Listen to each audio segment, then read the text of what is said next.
Who do we view as wise among us? Is it a TV personality? Maybe it's a movie star. Is it someone who also has lots of money? Is it a pastor who has a large church? Or is it a simple person who is unassuming and has nothing to his or her life that would be placed on a billboard or a neon sign? Who are your heroes? Who do you go to when you need help?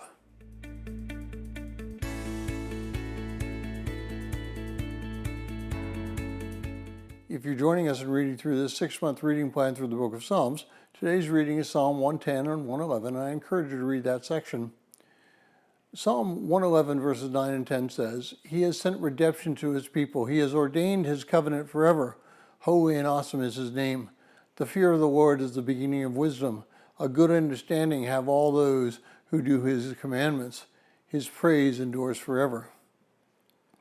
Well, many of you know that I'm a real fan of those who have taken a step to remove themselves from the world for just a little while and then come back into the world refreshed, having spent time in silence with God.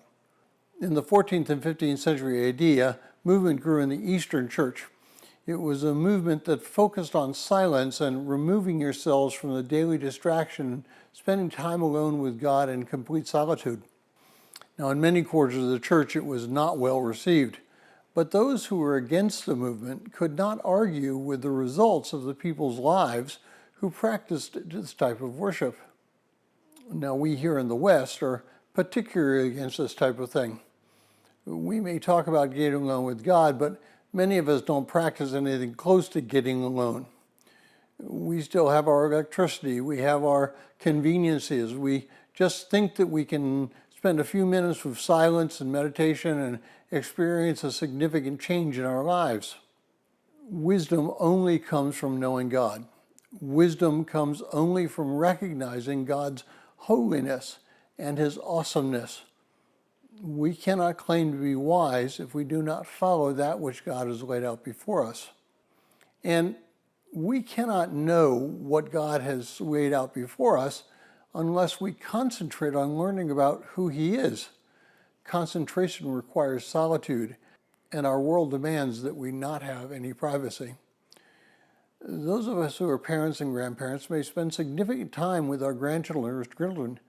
We all have to work very hard, and we all have many things in our lives that are going on, and so we rarely take time to rest and to be silent. We cannot learn God's wisdom that way. Now, I know that this is a difficult thing to do, but if it's only for an hour a day, take some time to be in a place where there are no distractions and then do nothing except listen for the voice of God. At first, you may begin to fall asleep, and that's okay. Your daydream will focus on God as you actively focus your mind on him. Then wisdom will come because you will recognize his holiness, your sinfulness, and you will repent.